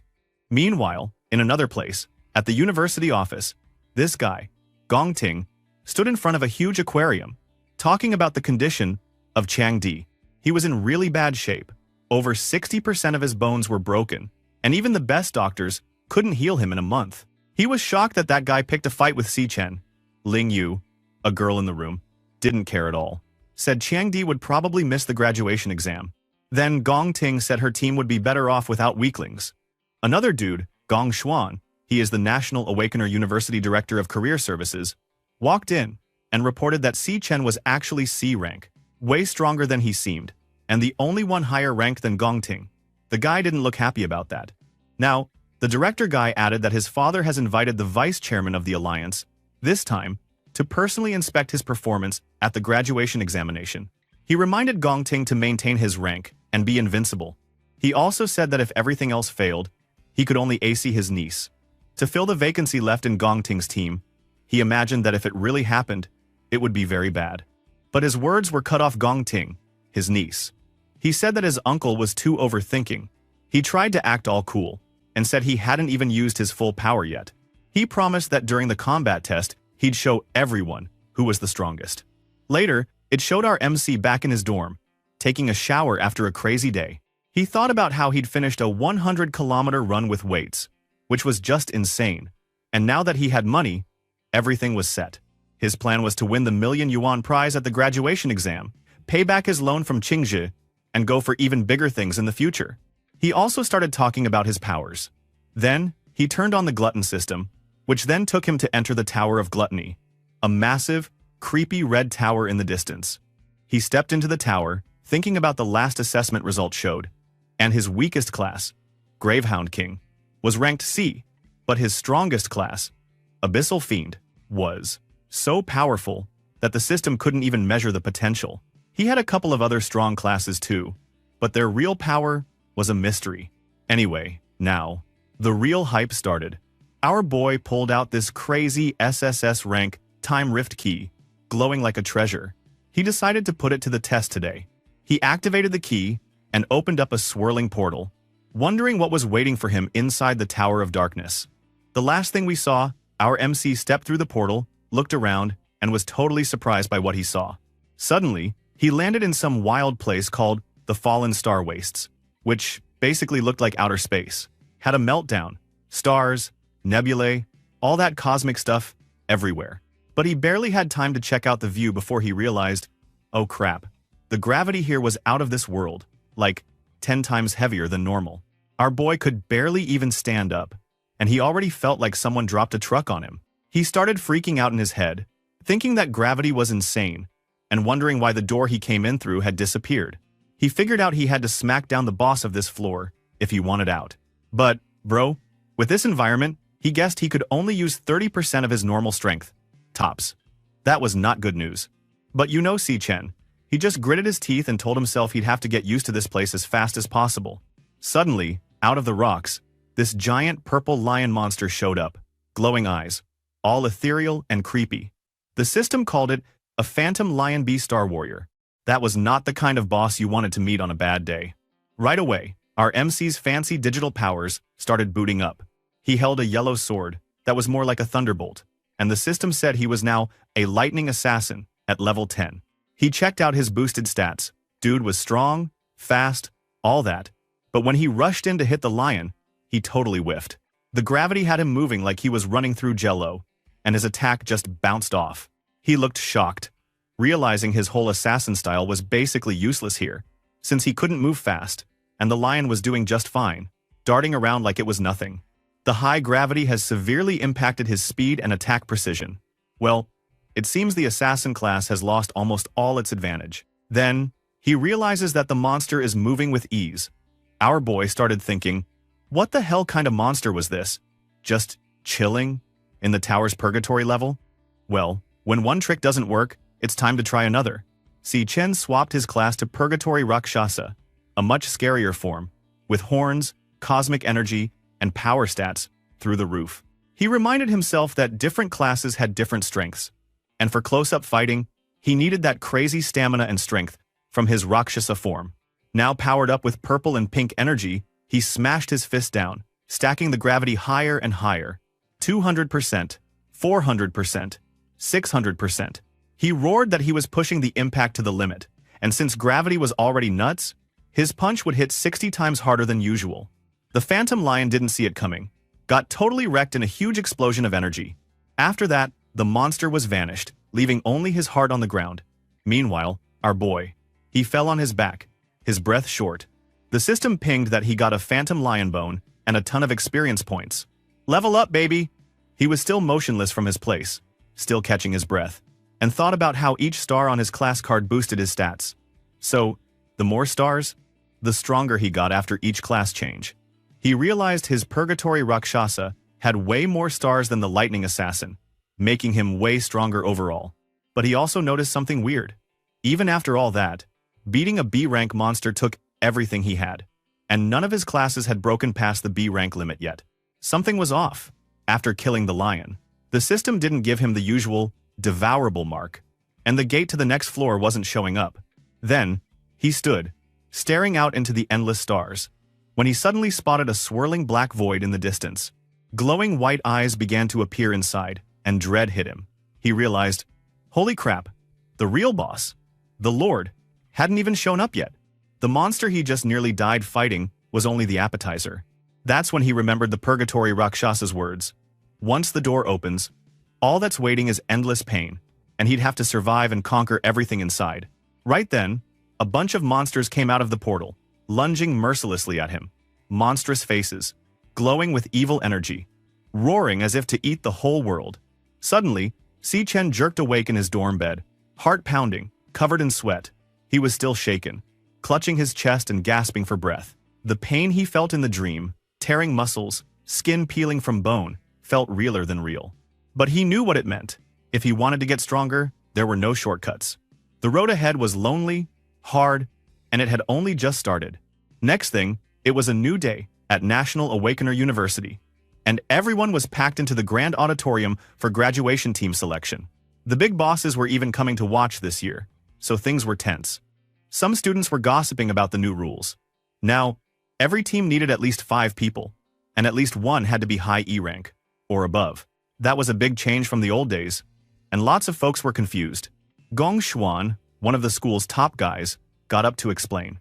He announced that everyone's rank was now updated on their wristbands, and told them to hurry up and form their teams.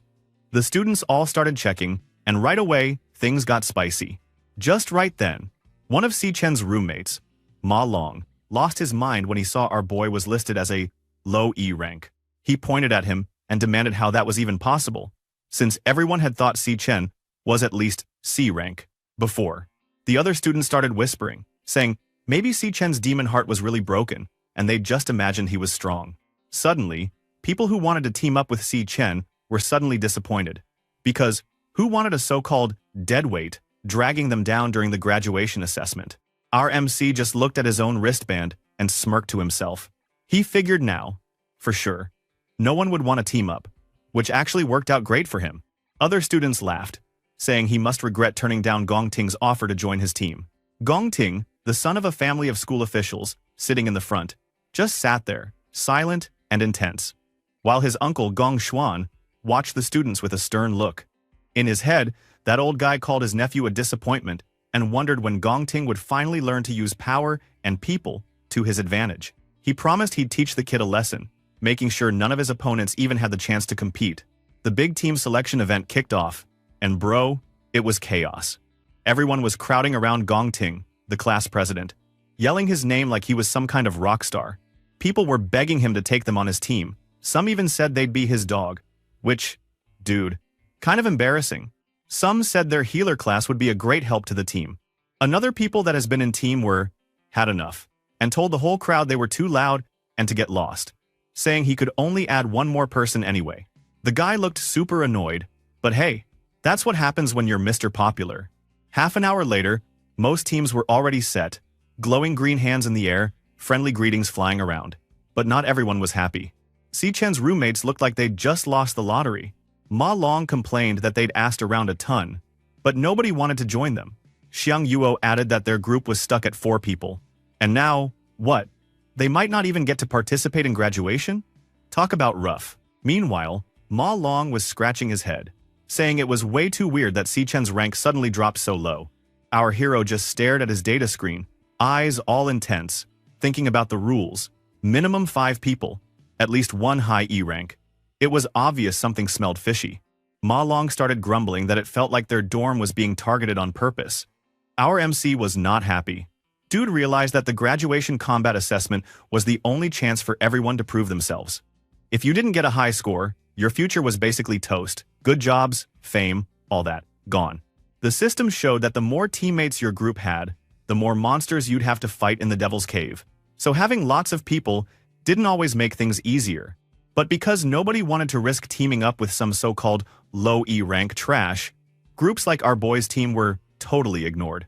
In the final assessment, the number of monsters in the Devil's Cave will be determined by the number of team members. It's not that the more people you have, the easier it is to get a high score. So, even if they can't squeeze into a strong team like Gong Ting's, no one is willing to group up with low-ranked people. Want to know how bad it was? The 3 lowest low E ranks in the entire school were all from Si Chen's dorm: Ma Long, Xiang Yu, and of course, our boy. Basically the underdog squad of the year. Then it got worse. Another student called out to Xiang Zuo, saying his own team just needed 1 more person, and that it would be stupid to stick with those 3 losers from his dorm. If he ditched his friends, he could actually have a shot at taking the assessment. But Si Chen wasn't stupid. He could see where this was going.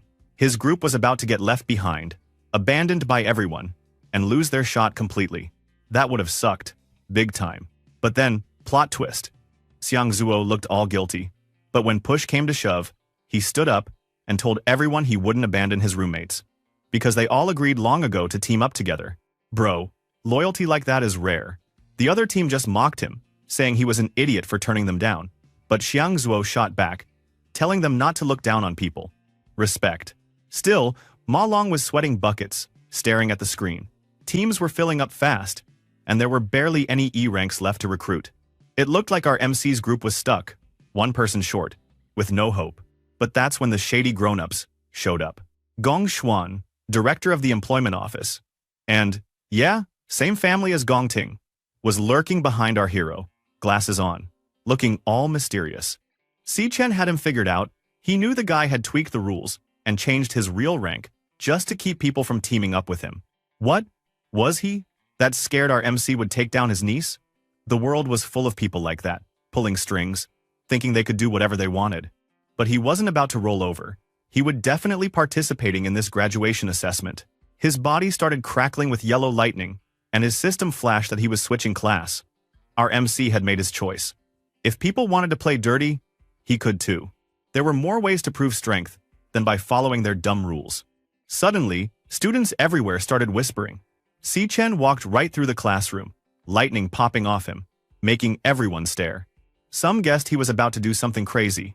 See, at Awakener schools, there was always a tradition. You could challenge anyone to a 1-versus-1 fight, anytime, anywhere.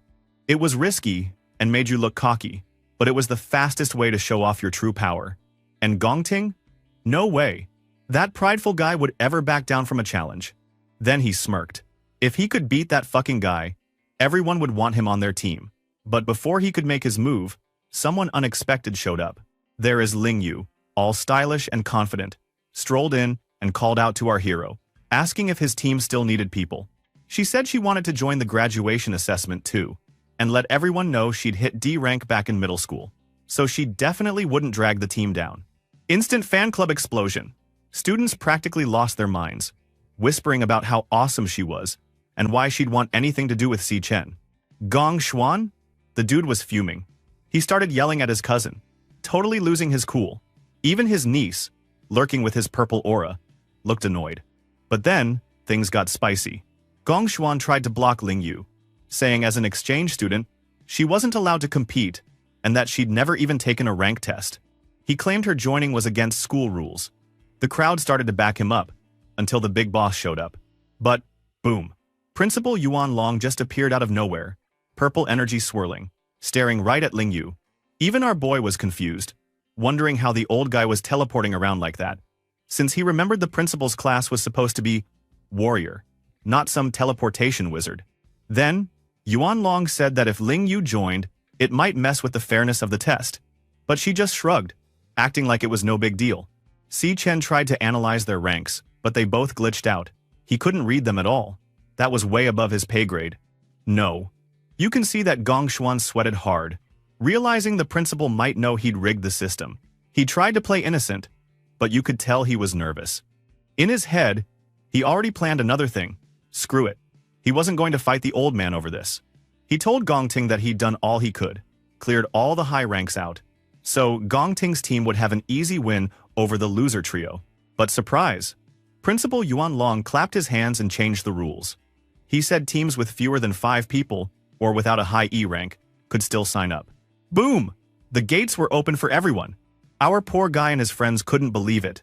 They stacked their hands together, got the team formed notice, and finally, it was official. Ma Long cheered that they could finally take part, and everyone agreed that Si Chen should be the captain. Big win for the underdogs, bro. Meanwhile, Principal Yuan Long, sitting with Ling Yu, and said that her interest at Si Chen was way stronger than he expected. He seemed pretty curious about how these losers would do against the school's strongest team. Now, teams were locked in, and faculty told the captains to pick their Devil's Cave. Before anyone else could even blink, Si Chen walked right up and submitted his team's choice. Everyone freaked out, even the teacher. People screamed, "What did Si Chen just pick? Was he out of his mind?" His roommates were losing it, begging him to take back the decision, calling him crazy, even calling him an ancestor. But our hero just stood there, eyes glowing bright red, looking like he was ready to take on the whole damn world. Anyway, in the graduation combat test, and for the first time, students had to form teams and jump into a real Devil's Cave to fight for their lives. Credits were up for grabs if they could take down the monsters, and especially the boss, called the Lord. There was a whole complicated scoring system. If a team killed every single monster, they got the full 10 points. But if any were left, they lost a point for each one. Killing the Lord meant 20 more points, but if they failed, 0. Finish the raid fast within 1 hour, and you could get up to 20 points, but take too long, and points dropped every 5 minutes. The Devil's Cave came in different ranks, F, E, and D, each with a multiplier for the score. F was the easiest. D was straight up insane. The higher the rank, the more points, but also way more danger. Also, hitting max points in an F rank got you to 75, E rank to 100, and D rank all the way to 150. If you scored the highest, your whole team would get an offer from the Empire Guild, which was basically the dream job. Plus, the MVP, chosen by the team and teachers, would get a manager job and a 1 million bonus. Not bad, right? Anyway, now, everyone was freaked out when they saw Si Chen had picked a D rank, Devil's Cave. Bro, nobody had ever tried that. He wondered if Si Chen had pressed the wrong button or just lost his mind. Ma Long, one of the teammates, looked like he was about to faint. He was stuck in this team and now had to decide whether to join this crazy adventure. He even wondered if he could bail out now. He asked Si Chen if he was really sure about this D rank pick, since D rank was basically a death sentence for newbies. But our boy, cool as ice, said he'd thought it through. Ding dong, submission went through, no turning back now. Then, another team did the same thing. Gong Ting's team also picked D rank. The whole room exploded with shock. Students and teachers couldn't believe it. Gong Ting's team started roasting Si Chen's crew, saying they were just showing off and didn't know their own limits. Some even bet the team would split up before they even started. But, while everyone else was laughing, Ma Long finally saw something different. He noticed a new energy in our MC, like his buddy had finally gotten serious about life. He just realized that our hero now has a powerful aura, exuding from inside out. He wondered, when did it start showing? Then he thought about how Si Chen used to depend on him all through university. He decided, if they had survived 4 years together, he'd follow him to the end, D rank or not. The other teammates agreed too, even the one who called himself the boss, but was the last to press accept. In the end, they all hit agreed on their wrist devices. They were in this together, crazy or not. Just then, our boy's member all confirmed, and his team was successfully submitted. Now, our hero looked at his team. Inside, he was feeling a bit guilty, thinking he picked D rank to chase the MVP prize. But, since he pulled everyone into this mess, he decided they'd go for the highest score as a team. He smirked and told himself MVP was his. Then, things got more tense. Gong Ting, the rival, stood at the top of the stairs, glaring at Si Chen. He made it clear, only one person could be the strongest in school. Ling Yu watched and thought this was the first time she'd seen Gong Ting so serious. The rivalry was finally out in the open. Then Principal Yuan Long talked about how young people were fearless, but also thought our boy was being way too cocky. She agreed that even if Si Chen himself was strong, leading a whole team into a D-rank Devil's Cave was basically impossible. The D rank gave you a huge score multiplier, but the risk was off the charts, she said. With their team's current strength, this choice is obviously not the optimal solution. Principal Yuan Long agreed. It's only half a month left until the exam. And nobody thought Si Chen's squad could magically get strong enough in that time. Yet, he hoped they all can put a decent show then. Anyway, now, training started. In combat simulation room, all students were there, but our MC ran his team into the ground. Instead of magic or practice fights, he made them play dodgeball, do shuttle runs, and sprint laps all day long. The man with glasses, Ma Long, complained, saying this wasn't a sports tournament, and what was the point? Everyone else was practicing powers, not running around like maniacs. But Si Chen told them straight, learning magic tricks or doing fake fights in a simulation room wouldn't help when you faced real monsters you'd never seen before. When fear hit you, it wasn't your brain or some random combo skill that saved you, it was your pure instinct. He said what they were training now, speed, stamina, reaction time, was what would save them when things went bad, because it improved their body instinct. He said, the school's training only helped a little, and the only real way to get better was to fight in an actual devil's cave. But our guy had a problem. Normal students couldn't enter the real devil's caves to train. Only those with special advantages, the extraordinary people, got that privilege. They got ahead just because of their status, always keeping the gap wide between them and everyone else. And he is right. Now, Gong Ting's team is training in an actual devil's cave. He added, From birth, they possessed things others can't touch in a lifetime. Xiangzuo asked half-mad. If it were like that, then what should people like them, who had nothing, were supposed to do? The only solution that Si Chen got is, enter the Empire Guild, with the highest score, and cross the class barrier, in front of them. He told his team that this graduation test was everyone's only shot to overtake the curve, to catch up in life. For him, it was his best chance too. Our hero promised the team he'd do his best. He ended it with a banger. He said they would definitely win. Anyway, now, things kicked off in a crazy place, inside the Dream Magic Tower, somewhere in the Fallen Star Wastes. Our MC was fighting with monster like his life depended on it. His black coat was flying behind him, yellow lightning flashing all around as he took hit after hit, but he still kept going. The timer was ticking. 15 days left before the assessment, then just 10 days left. Dude was in a serious grind. Not only did a training inside the Dream Magic Tower, Si Chen also training with his team at school getting destroyed in training. He made them run lap after lap and do everything multiple day by day. 5 days left, and Si Chen was already running on all fours, like he was about to start barking or something. Bro was not letting himself rest. Then, only 3 days left. Somewhere else, Gong Ting, that big rival, was surrounded by fire, holding his sword with his eyes burning orange. You could just tell he was ready to go nuts. Fast forward, just 2 days left.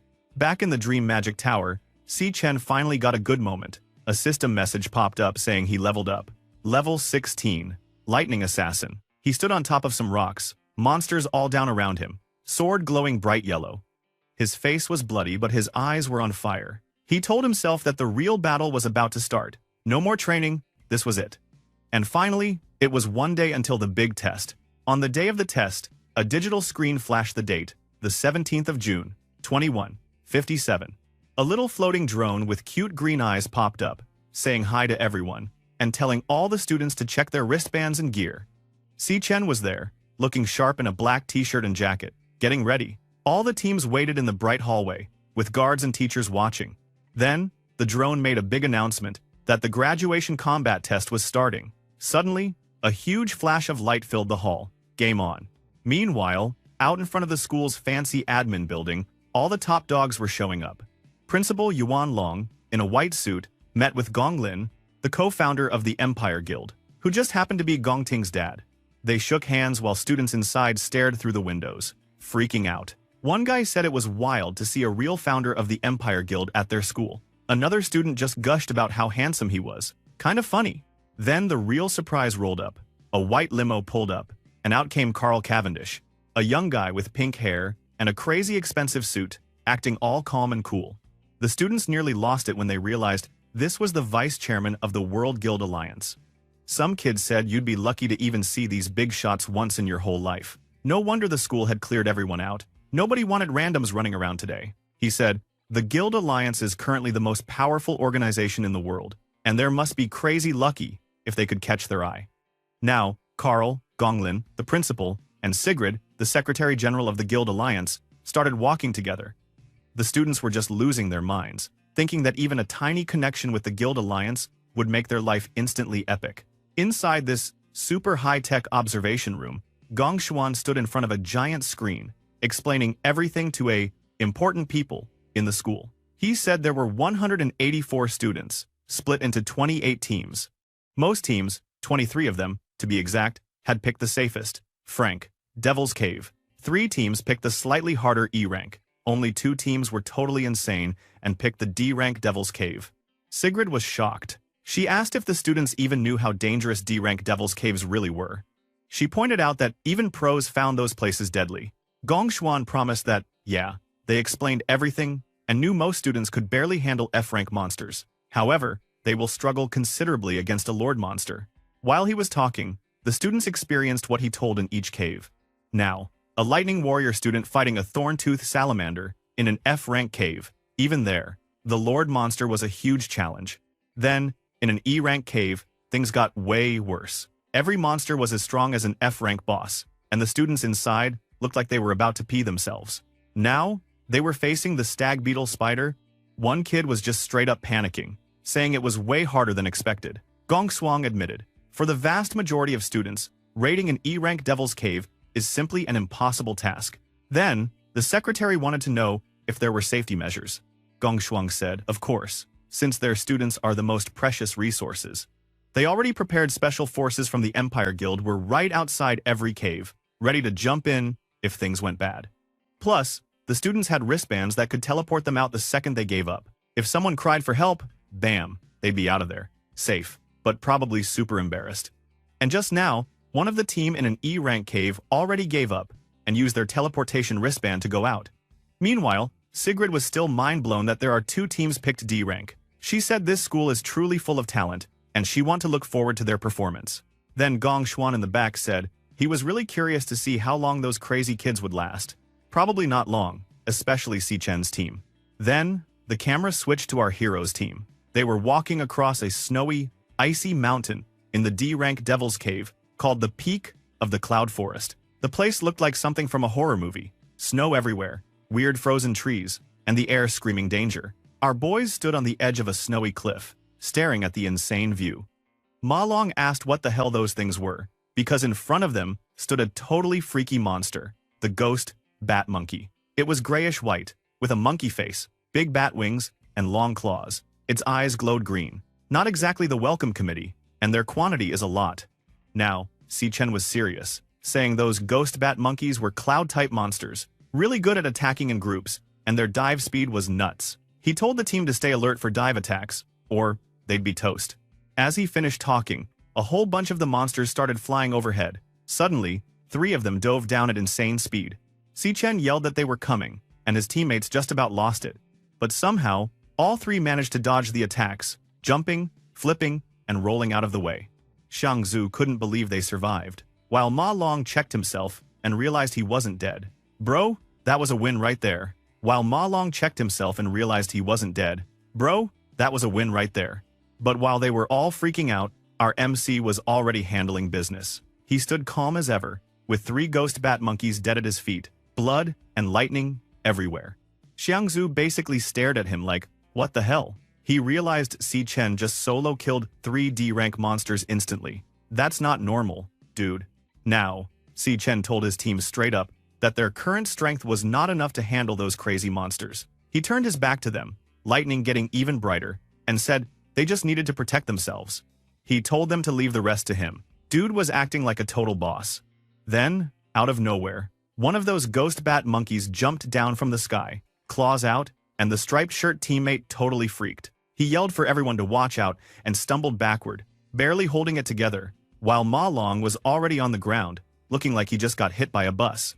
Xiang Zhu was sitting there. He suddenly realized why Si Chen made them do all that insane training earlier. Bro finally figured out it was never about them beating monsters. It was just so they could dodge and survive a little longer. Our boy never expected them to actually be helpful in the fight. He just wanted them to not die. That had to sting a bit. Meanwhile, Xiang Zhu was lying there, kind of salty. He thought about how he'd always been the king of their dorm, but now he had to depend on this kid, Si Chen, to carry him to graduation. Ouch, bro, that's a hard pill to swallow. But while those 2 were busy having a crisis, our MC was putting on a show. Lightning shot out from a dead ghost bat monkey as Si Chen went full anime mode, zipping through the air, eyes glowing, taking out monsters left and right. The dude was basically a storm in sneakers. Even the Xiang Zhu teammate couldn't believe it. He remembered how Ma Long kept saying Si Chen was strong, but now, seeing it up close, he was pretty much speechless. He thought our hero didn't look like some rookie graduate at all. He looked like a real battle-hardened warrior. No arguments there, dude. Now, he just stared at Si Chen, wondering when he suddenly became the type of guy everyone could rely on. He realized he'd totally been left in the dust. Tough day for the old dorm boss. But of course, the action wasn't over yet. Another ghost bat monkey dove at them from behind, and Xiang Zhu managed to shout a warning just in time. Suddenly, he shot one of the monsters with his fireball shot through the air, and a bigger, meaner, ghost bat monkey appeared through all the snow. Like, seriously? Wasn't one enough? But, no, he is on game now. When another monster attacked him, he grabbed its hand with his burning hands and threw it hard to the ground. While he managed the other monster, he called out to Xiang Yu and Ma Long, saying they couldn't just sit there and let our hero do all the work. He pointed out that this test wasn't just Si Chen's graduation. It was theirs too. About time, someone said it. Suddenly, everyone snapped into action. Xiang Yu agreed, and green energy started glowing in his hand. He yelled out a spell, Flora Chant Vine Lock, and thick green vines burst out of the snow, wrapping up one of the ghost bat monkeys. The monster screamed and flailed around. But the Stripes was freaking out though, because the stupid monkey broke out of the vines almost instantly. Not a great moment for him. When Ma Long see that, he wasn't giving up though. With blue energy in his hand, he cast a spell too, Cloud Chant Frost Breeze, freezing another ghost bat monkey and slowing it down. He called out to Xiang Yu, telling him it was time for a team attack. Now, Xiang Yu, still glowing green, got into it too, shouting that there was no way the monster could run now. Looks like they finally figured out how to use their powers together. They used the combo skill, Frost Breeze plus Vine Lock, and the ghost bat monkey got completely locked down in ice and vines, totally stuck. Now, they both pumped and ready for a big finish. They shouted for Xiang Zuo to go for it. The nuclear guy didn't waste a second. He got down on one knee, pulled in all his firepower, and started launching a massive fireball. He yelled out, telling the monster to taste this. Dude was definitely putting on a show. The spell was called Nuclear Mage Burst Flame Bullet, and it was no joke. The fireball exploded right on the monster, setting it on fire and making it scream in pain. But get this, the monkey just stood there, still trapped, but looking mad. He looked totally shocked that it didn't just die immediately, and he kept throwing smaller fireballs. But the thing just wouldn't go down. Meanwhile, Xiang Yu was barely holding it together. He was clutching his arm, green energy flickering weakly, wincing in pain.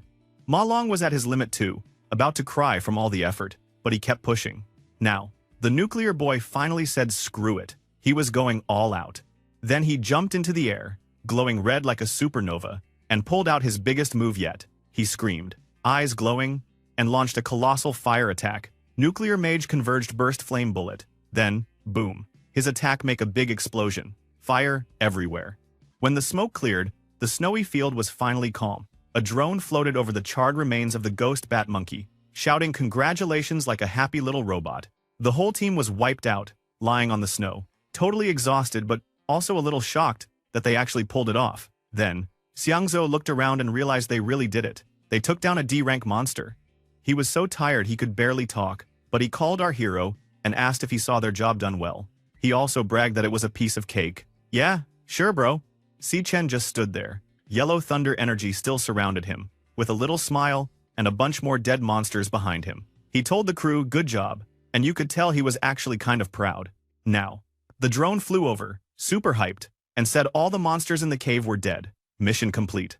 Meanwhile, back in the observation room, Gong Shuang was losing his mind. He couldn't believe these so-called trash students with zero real experience actually killed a D-rank monster.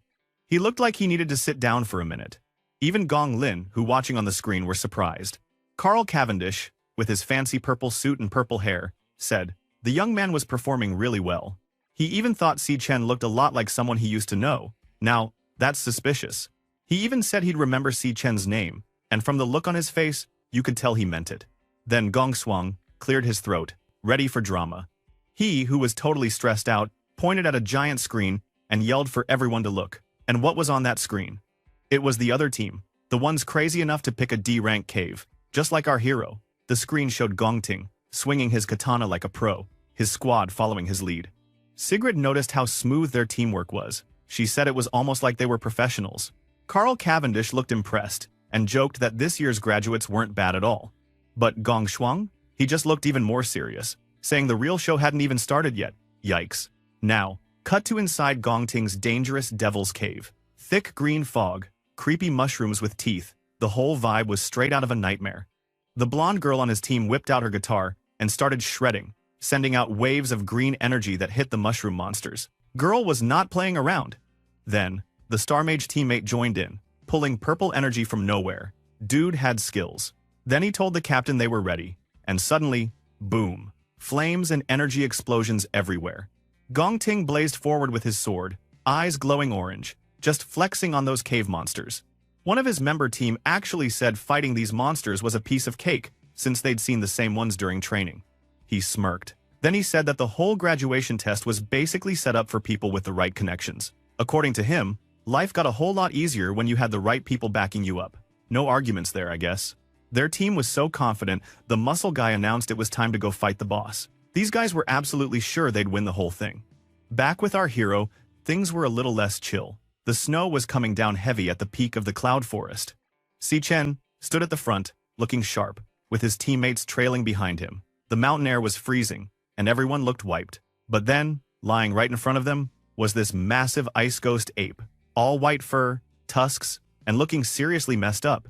Ma Long didn't believe that they really made it to the apex of a D-rank devil's cave. But then, when they saw clearly what's in front of them, Ma Long and Xiang Zhu were totally freaking out, eyes wide, sweating bullets. He was so stressed he said just one slap from that monster could kill him 10 times over. Honestly, can't blame the dude. Suddenly, the ice ghost ape glared at them, with furious red eyes. Ma Long started screaming, realizing it was looking their way. The beast roared and lunged forward, and Si Chen's teammates absolutely lost it, scrambling for their lives. It was chaos. But our boy Si Chen? He was cool as ice. He let the monster come, then blasted it right in the face with a lightning-charged kick. The strike was so strong, it sent shockwaves everywhere. The poor ape's head snapped back, blood flying. But he wasn't done. He flashed forward again, another blue streak, and smacked the monster so hard it flew through the air. Lightning exploded all around, tearing the monster apart in the sky. It was total overkill. Our hero just straight up exploded the thing. His teammates could only stare, jaws on the floor. Ma Long said Si Chen made it look way too easy, while the other just stood there, basically speechless. Then, our boy checked his rewards, and saw he only got a little bit of experience points and a fur pelt. Bro looked so disappointed, like, all that trouble for this? He even grumbled that the loot was trash. But then, one of Stripe's shirt went wild, waving everyone over to check out this insane crystal tree, full of glowing blue mana stones. Turns out, the big ape had been hiding a treasure trove of mana stones. Xiang Zhu was freaking out, saying if they sold these, they'd be set for life, because looking at the size, they must be at least intermediate-grade mana stones. Even Xiang Yu was grinning, thinking, as long as they take them out and sell, they will be definitely set for life. But hold up, Si Chen suddenly tensed. Something felt off. As everyone scrambled for the treasure, a glowing blue hand reached through the icy crystals. The next thing you know, everything went white. Ice magic burst everywhere, and the group was caught in a freezing trap. Even the drone. It was Cloud Mage Ice Burst Bomb. Someone had set them up, and it was not looking good. Bro. Back in the observation room, the giant screen glitched out. The display said, Si Chen team, signal lost, and all the officials freaked out. Gong Shuang started talking trash, saying, high-level monsters were smart, and these students never had a chance. He was so sure our hero's team was done for, he was practically celebrating. Carl Cavendish, saying the students' lives were seriously in danger now. Gong Shuang agreed, and was about to call in the pro-rescue team, saying they should just end the test for Si Chen's group. But Principal Yuan Long? He was cool as ever, standing there with his hands behind his back. He said to give them a little more time. He pointed out that the students' wristbands showed they were still alive, and hadn't given up yet. He said the decision to keep going should be up to the examinees, not them. Even Gong Lin looked unsure, but didn't argue. Back inside the cave, things were rough. Ma Long was shaking so hard, snot dripping out of his nose, mumbling how cold he was. All of them frozen inside huge chunks of ice, shivering like crazy. If Ma Long hadn't had some ice resistance from his magic class, he figured they'd all be dead for sure. But the real nightmare was still coming. In the distance, the snow parted, and this giant, skeletal ice monster appeared, like something out of a horror movie. It wore a crown, and its chest glowed with blue energy. Si Chen stood there. His face went serious. He wondered if this thing was the true Lord of the Devil's Cave. And, bro, from the look of that monster, things were about to get even crazier for our protagonist and his crew. Good luck to them. They're going to need it.